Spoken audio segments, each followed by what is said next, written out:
So if you can turn around to an employer and say, well, look, I've worked in a foreign country, I've worked with different cultures from all around the world under time pressure circumstances. Yeah. They're the kind of employability skills that employers are looking, and the people between 18 and 28 need to be able to progress further forward in their career. Welcome to the Teenage Kicks podcast, where we take the fear out of parenting or becoming a teenager.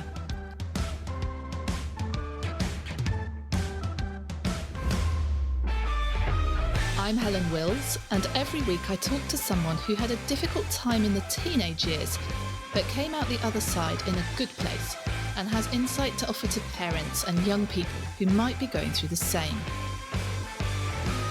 I've got an interesting one for you today, especially if you're considering a gap year or a long summer travel plan post-school or uni.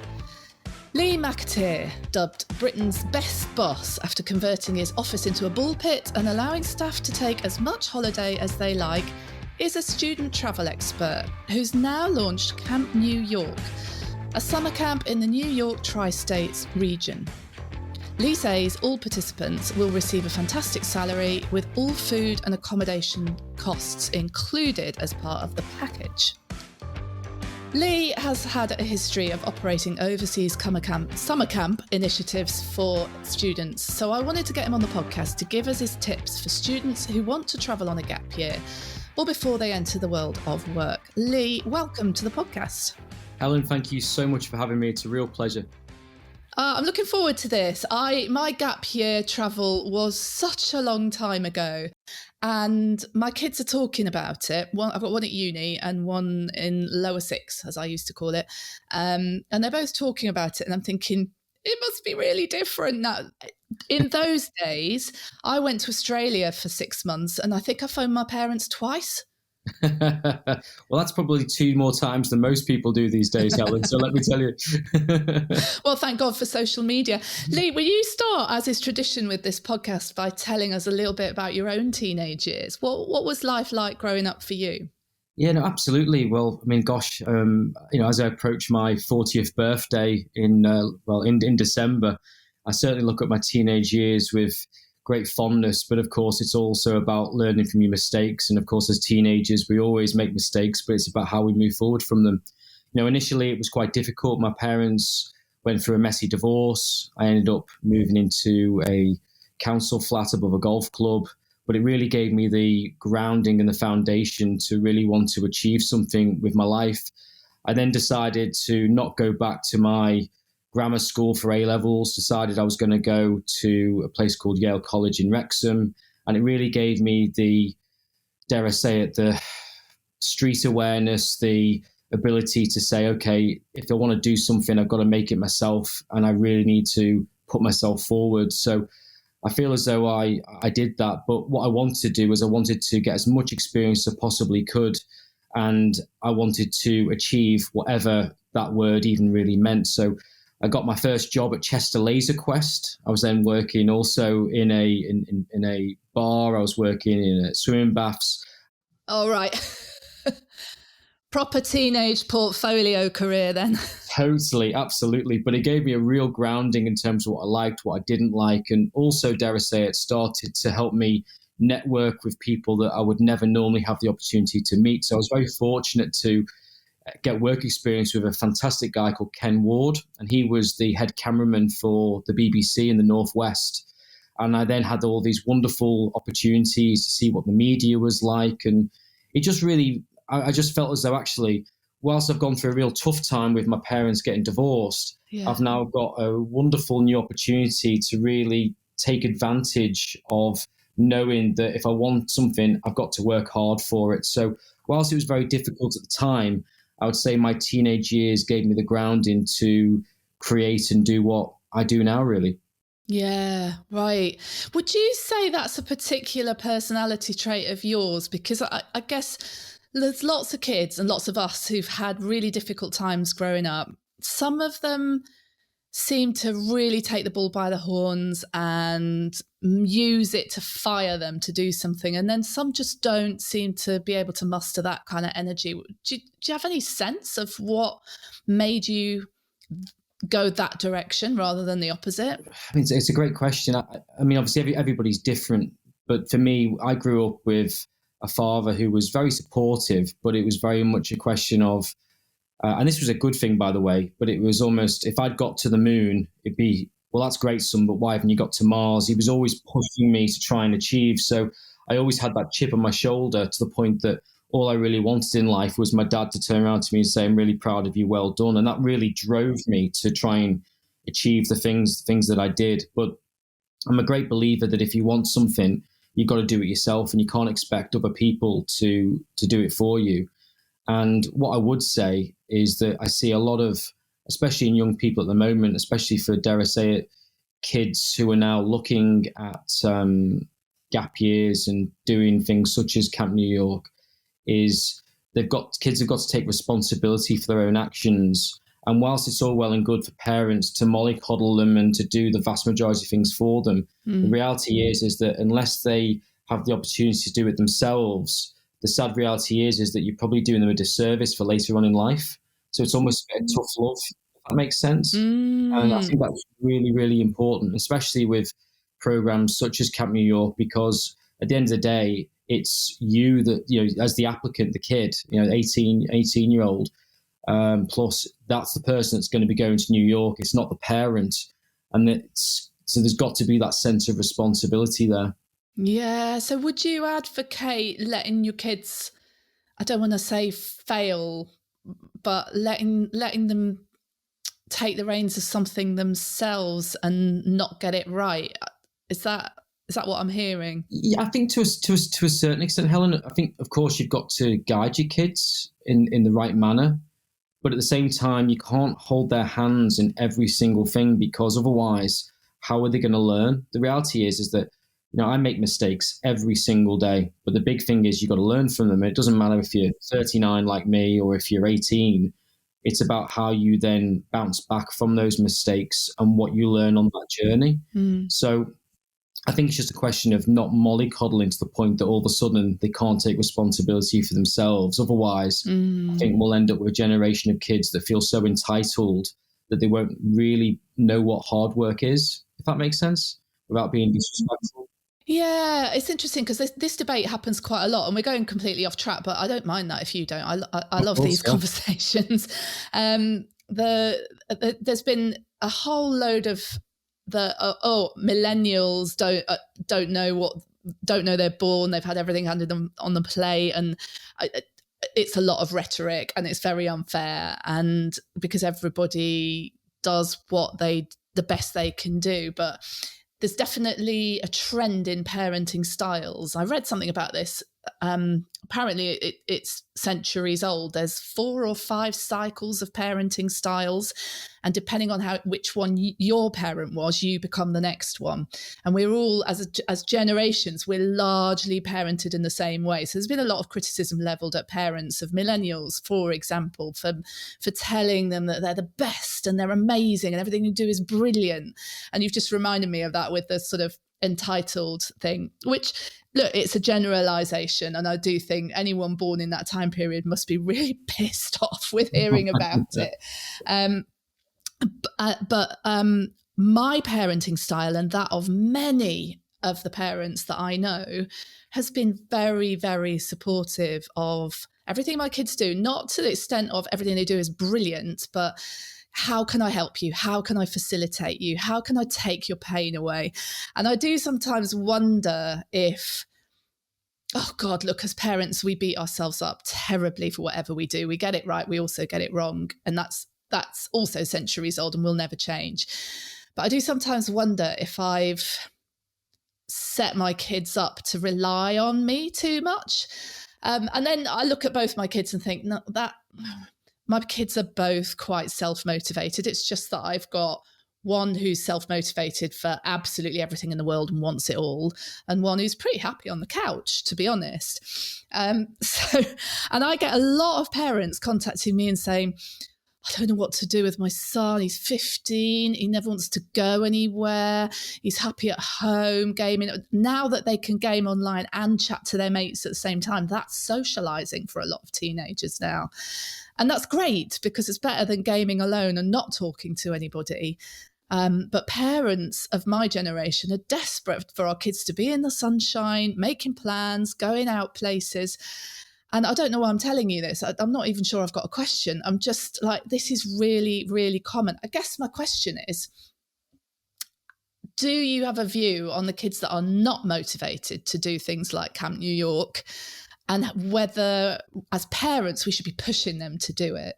The answer is, I think they do need pushing, because otherwise, in a few years' time, all of a sudden it's, oh, well, I really wish I'd done that back then. And all of a sudden you're dealing with a whole sense of regret. I think what doesn't help is, I kind of grew up as that social media generation. I went to a summer camp in Massachusetts in 2003. Of course, that's the time when Facebook, or the Facebook, was starting. But you're then dealing with what I think is actually anti-social media combined with the likes of the gaming, to the point where it's now almost combined with COVID and the fact that people couldn't go out, is that I think young people have now also got it very difficult in terms of learning how to socialize outside of their bubble. And in fairness, we talk about entitlement, but of course, what we're not forgetting, or what we shouldn't forget, is that house prices and inflation, everything else like that, it's almost like if you don't have that helping hand at the very start, how do you then move up that proverbial ladder? So it is difficult for sure. But for me, it comes down to, well, do you want to be in the UK or Ireland or wherever it may be for the summer, or do you want to explore the bright lights of New York City, meeting people from all around the world, in which you're adding something fantastic to your resume? For me, that is a real compelling argument that I would argue that a parent should be trying to not convince, because at the end of the day, the applicant / the kid has to want to do it themselves, but it's almost like that fear of missing out if they don't do it. Yeah. And what that would mean, because for me, I've been very fortunate to work with some brilliant people around me that, quite frankly, deserve the plaudits rather than me having the whole Britain's best boss type stuff. But the reality is that those that have had those grounding jobs, such as working at McDonald's, a Burger King, a Tesco, working in a bar and stuff like that, they are the people, in my experience, that tend to do the best as employees of mine. So therefore, what is that fine balance between literally getting somebody off the couch to say, right, you need to do this, you need to do that, because I think it is so important. And I don't necessarily know the answer to that, Helen, either, other than the fact that it's, come on, you could be doing this, you could be doing that, kind of gently, yeah. In terms of trying to persuade them to actually do something in their lives. Yeah, the mum nagging persona it comes out every day. we all feel like such nags. But would you say that those are the kids that do well because they've had the experience of being around other people and fending for themselves? Is that what it is? A bit more streetwise around people outside the family? 100% is that they've got outside of their bubble. They understand what it's like to work with customers on a ground floor perspective. Yeah. They understand what hard work is all about. And it also gives them that foundation to say, actually, I want to not do this potential job in the future. I want to do something different. Yeah. Therefore, it's almost that consistent reminder to say, well, actually, I'm going to do something else. Not there's any disrespect to the people that work those jobs, but that just seems to be the general consensus from what I'm dealing with. And my niece got her first job when she was 16. She works at Nando's this week. They've had 14 staff leave for different reasons, and all of a sudden she's having to work so much harder. I'm saying to her, Helen, I'm like, this is a great foundation for all the things that you're looking to do, once you go to university. So it's,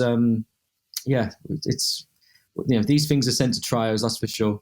Yeah, no, you're right. It's, look, both my kids have done waiting jobs in a restaurant and then coffee bars. And I love it actually, because they come home every day and go, oh my God, you'd never guess what happened today. And you hear all the stories and it's brilliant. It's very funny, but they're exhausted because 6 people called in sick. Exactly. That is a hospitality industry norm, I think, isn't it? So they're all harassed and overworked.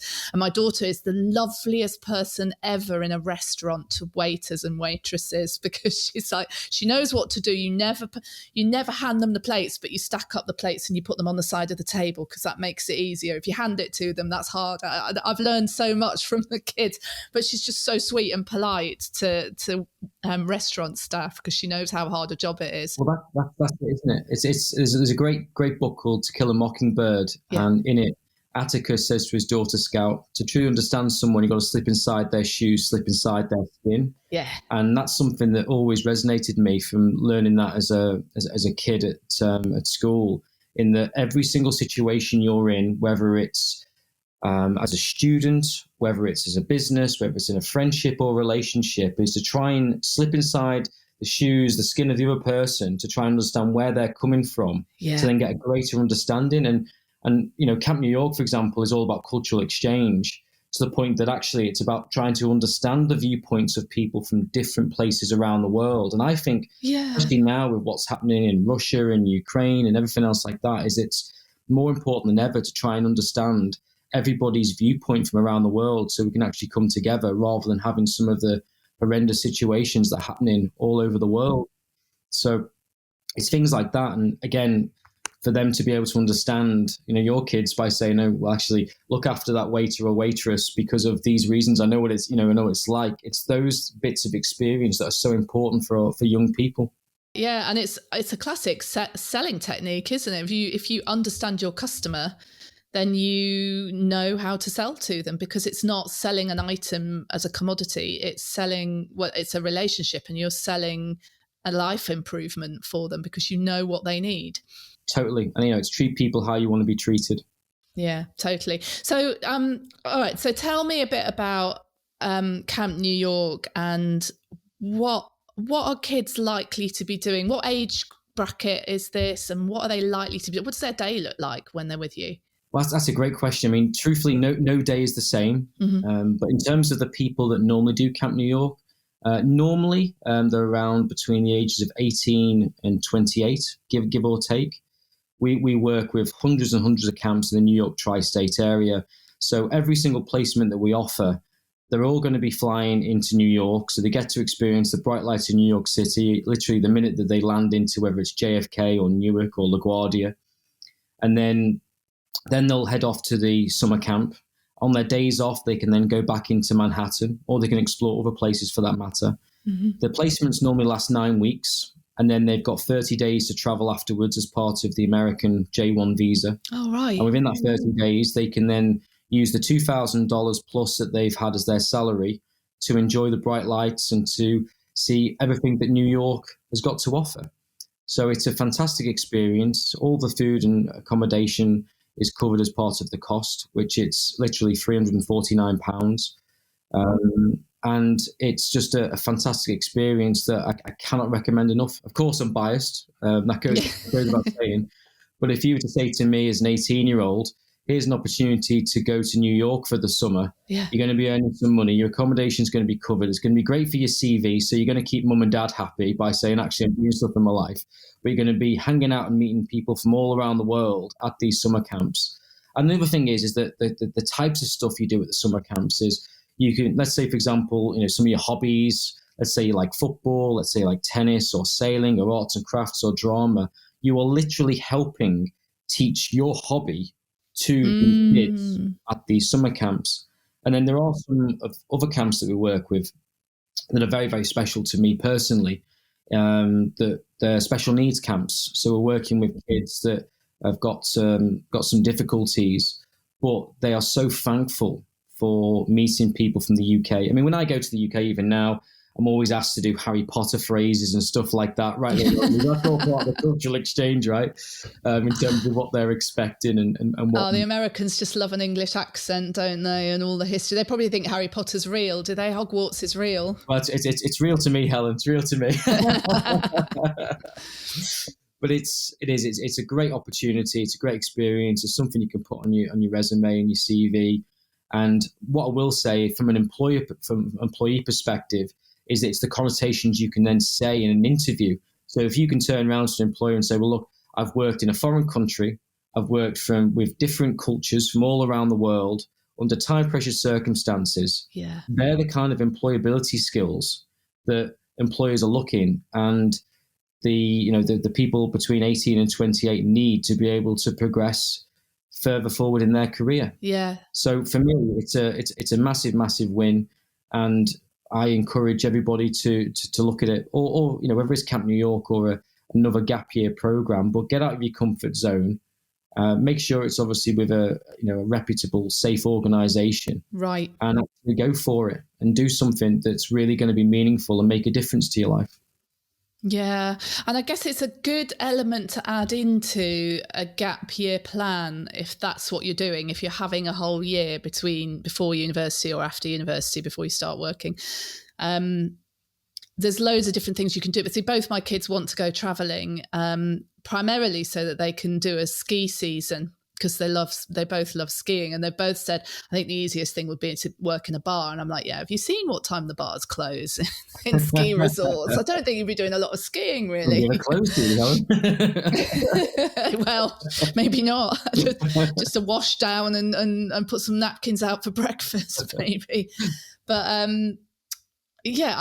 but they could do that. They could have a 4 months in a ski resort, and they could do Camp New York as a summer thing. And is it just summer, or is it all year long? What do you do? Yeah, so it is for the vast majority of placements. It's the summer. Placements can the majority of placements start around about June 15th and finish around about August 15th. But some placements do start on May 1st, and some people will be over there until the end of September. So it's not quite just a summer thing, but the vast majority of people and their placements at Camp New York are for the summer.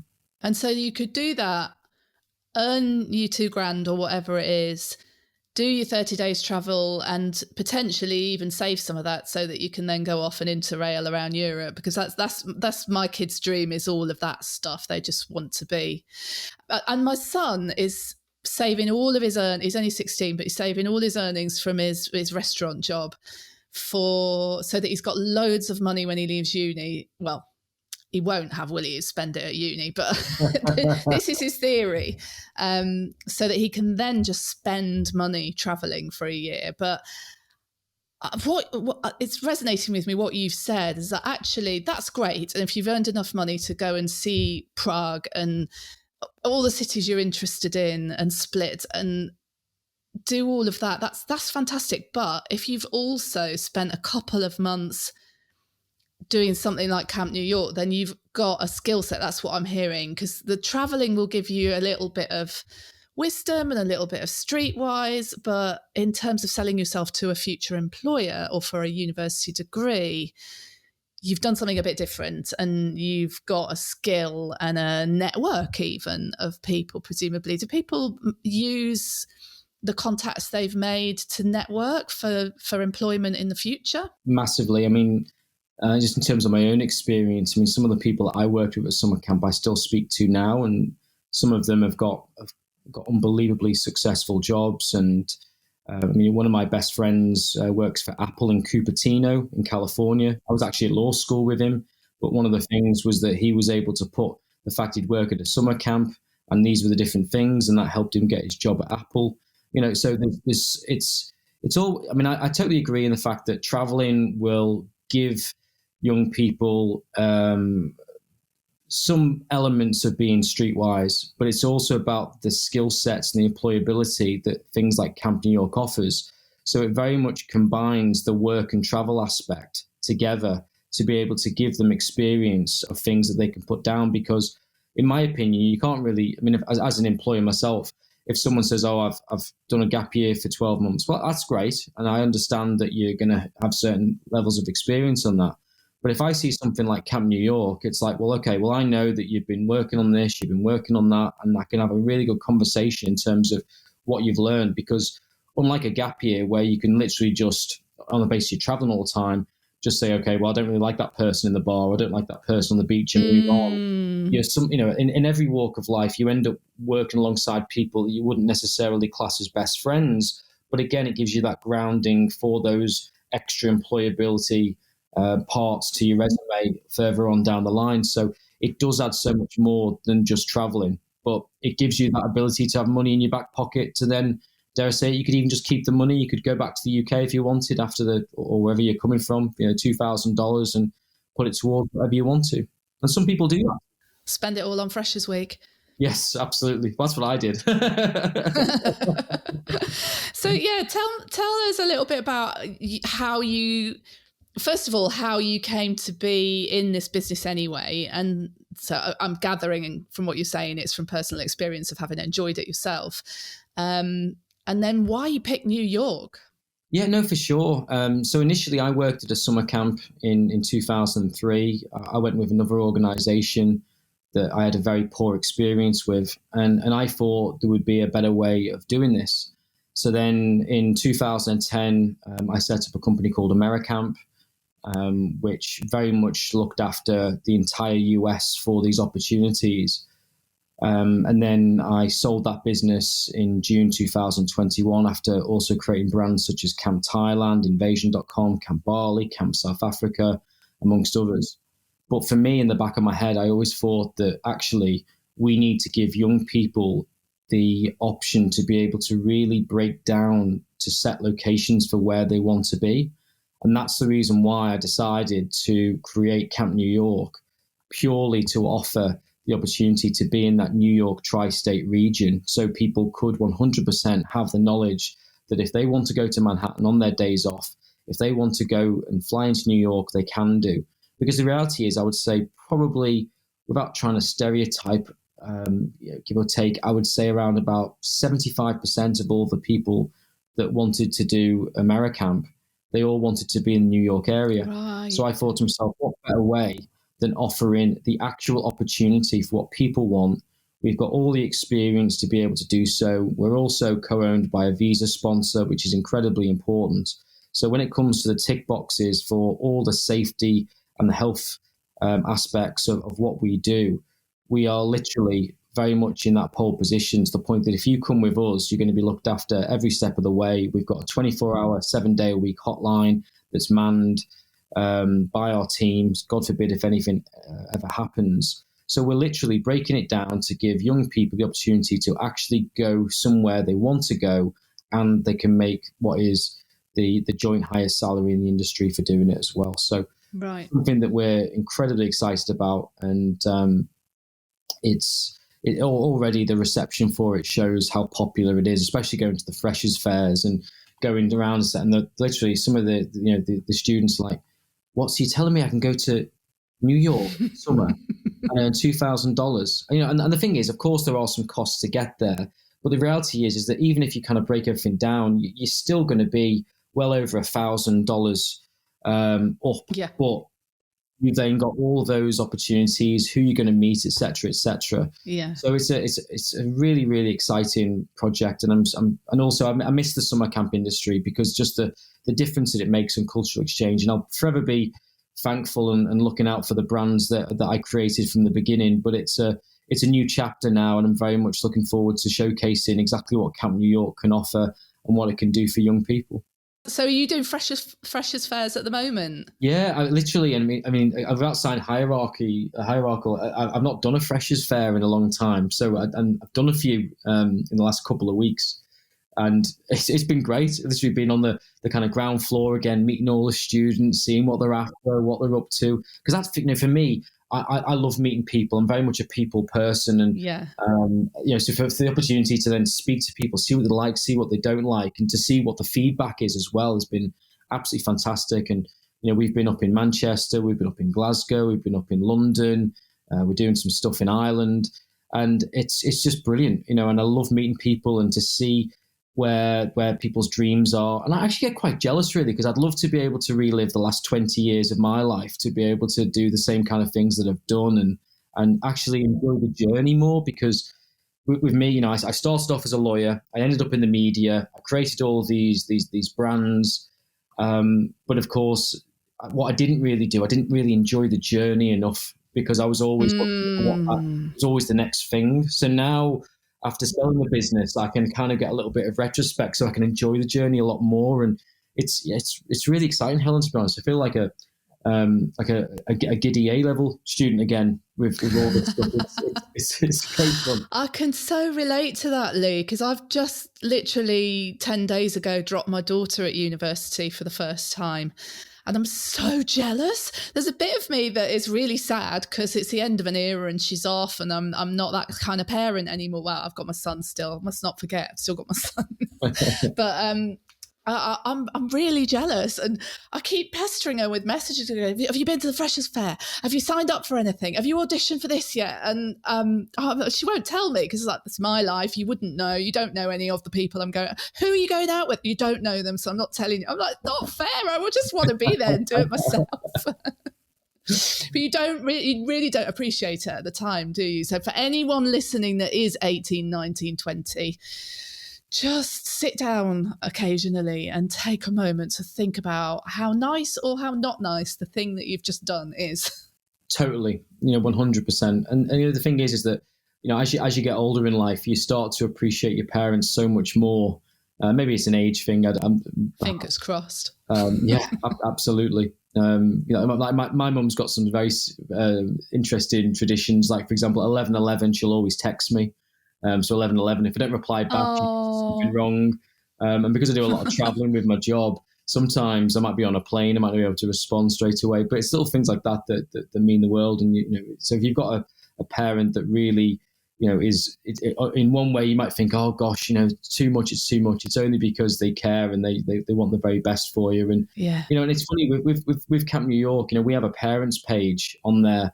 Not because we're trying to mollycoddle the applicants, but sometimes a lot of applicants can be very last minute in their application, whereas now's the perfect time to apply because all the placements are open. There's lots of time to sort out your embassy appointments, to go to to get your American visa, etc., etc. What happens is, especially after Christmas in January, it's like, oh gosh, well, Christmas is over. What am I doing for my summer? And there's this mass rush. Right. So if you're thinking of saying, or if you're listening to this and you want to say to your son, your daughter, or your nephew or niece, or if you heard about Camp New York, my biggest thing I would say is apply now. Get the application started going early so you're not rushing, because there is nothing worse than when you're towards the latter parts of the season, you have to turn around and say, no, we've got no places left, or we can't fulfill what you need to do. Well, and then I assume that those are the kids that are then stuck kind of grabbing whatever they can get with not necessarily all the security and the support that places like yours offer. Absolutely. Yeah. That's a really important one. I did think about, as I came into this podcast to record, thinking it's a bit of an odd time to be talking about a gap year because I've only just started university. So I don't know when I'll put this out. I will put it out in the next couple of weeks. For anyone that's listening, when I talked about just having done Freshers' Fairs, it's because Freshers' Fairs are ongoing right now. But that's a really good point. I hadn't thought about it that way. And it's the same with booking a holiday, right? We get to January the 3rd and go, oh God, life's dull. Let's book a holiday. And that's when it all starts to go chaotic. It's exactly that. It's exactly where, literally in January, straight after Christmas, you'll see all the holiday companies advertising because people want to look forward to after Christmas. When the reality is your best holiday deals will be on Black Friday. And also it's no different to Camp New York. It's like, get your stuff in early. You're not rushing. Yeah. All the very, very best placements are available. So literally, literally, it's not going to take you that long. And for what is going to be a fantastic summer, a great experience. And again, it's funny because I was, as a student, I was quite last minute on everything, to be honest with you. So I completely sympathise. But if you are a parent and if you can help them, just say, look, have you done it yet? Have you done it yet? Mither them a little bit. It's so much worth it further down the line, and they'll be so thankful for you to it as well. Well, back to that, give them a little push when they need it. Yeah, no, it's a good point. Lee, have you got any other advice for parents and or teenagers and young adults who are considering taking a year out to go travelling? What sort of things do they need to be thinking about? First and foremost, do the research, work out who is exactly behind the company, because I have heard some horror stories When I had my Camp Thailand business, when I created that, there was a lot of companies that were trying to copy what we were doing, and they were creating fake URLs and all sorts of stuff. So make sure that the company and the brand you're talking to is exactly that, who you're talking to. Because I remember we had a couple of situations where we got some bad reviews for something. They pretended to be Camp Thailand, and it wasn't us at all. So make sure you do your research. Try and speak to as high a person as you possibly can. I think that's so important, because for us, we've obviously got that experience there to know that what we're doing. Between the team, we've got over 100 years of summer camp experience, in our team. Mm-hmm. So do your research is very, very important, and also make sure you're getting value for money, because there are a lot of other companies that are out there that I'm not just necessarily talking about the summer camp space, but just in terms of gap year ideas, full stop, that charge a lot more than they should be. So do your research in terms of all of that, and also set yourself a budget, because what you don't want to have happen is where all of a sudden you're then relying on credit cards, and then you come back and you're in a whole world of pain. So whatever your budget is, stick to it, and the more organized you can be, the better. And at the same time, what you don't want to do is you don't want to be totally rigid by saying, okay, well, I'm only going to spend X amount of time in Thailand, X amount of time in Cambodia, wherever it may be, because the reality is you don't know who you're going to meet. Yes. So have a bit of flexibility on, for doing that, but have a really good, strong foundation. Have a good pot of money in which you know that you're going to be safe for, but don't just spend all the money full stop in the first few weeks. A classic example is the amount of students that I know that have gone to Australia, who they've gone on a work and travel program. They've gone over a pot of money. They've not gone and got a job from the outset. They've treated it like a holiday in the first, say, 3 or 4 weeks, and all of a sudden they've run out of money and they've got to come home. Right. I've seen that a lot, Helen, a lot. Right. So there would be some snippets for sure, but think of that bigger picture. Think, actually, yes, I'm going to have a good time, but is this also something that's going to add to my future? Which obviously programs like Camp New York do. But research, keep to a budget, but have a bit of flexibility, because you don't quite know who you're going to meet. That's a really good point. And I remember, I am quite rigid. I like a plan. I don't feel safe if I haven't got a plan. And I remember getting really caught out in Australia because the friend that I was traveling with, we met a bunch of people who were going to Fraser Island the next day. We were in Cairns or somewhere, and we'd not planned to do that. And she really wanted to go, and we nearly fell out over this. And because we had the budget, and I was a bit of a control freak. I was like, yeah, but we've got to do this, we're going to do that. And I'd controlled her already at that point, because we'd gone to markets in Sydney, and I'd said she'd wanted to buy clothes. And I was like, well, yeah, but do we really need to buy clothes? Because just think about it. That's $10 that could be spent on a boat trip in the Whitsundays. This is how long ago it was. So I'd already done, and she ended up just blowing her top and going, we are going to Fraser Island, and I don't care. And we're having an extra night in this hostel that's like, I don't know, $6 a night or whatever it was. And we went, and we had the best time. And it was I wouldn't say I've freed up and I'm super flexible from then on, but it did give me a little bit of a lesson of how you get more out of life if you go with the flow a little bit. I don't know how you teach an 18-year-old to get that balance right, though. Have you got any tips? Well, in terms of the balance, for me, if I was advising somebody and they desperately wanted to travel and do a gap year, I wouldn't just start them off by, for example, saying, right, I'm going to Thailand, I'm going to travel, then I'm going to go to Australia, and be quite blasé.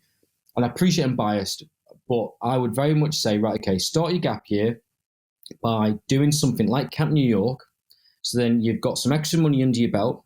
It's your first experience of traveling. So it's almost like slowly, but you've got a lot of protection around you, God forbid if anything happens. So you're starting to build up how how you need to be a little bit streetwise by coming out of your comfort zone, by going to a country abroad.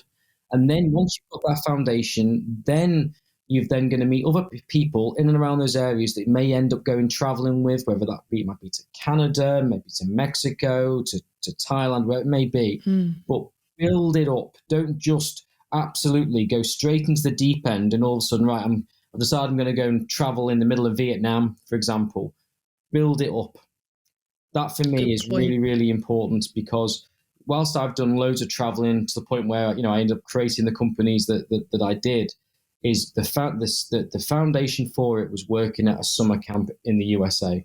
That was the initial foundation for it. So for me, slowly start it up and then do that. And then you can then go on to these more weird and wonderful experiences, because the great thing about the US is, of course, the vast majority of people speak English. So you're able to communicate more effectively. When you go to the likes of Cambodia or Thailand, not everybody speaks English, and it can be a lot more difficult, God forbid, if there's an issue or a problem. So it's about building up your confidence, building up your trust, and then going out there a bit more into the wider world.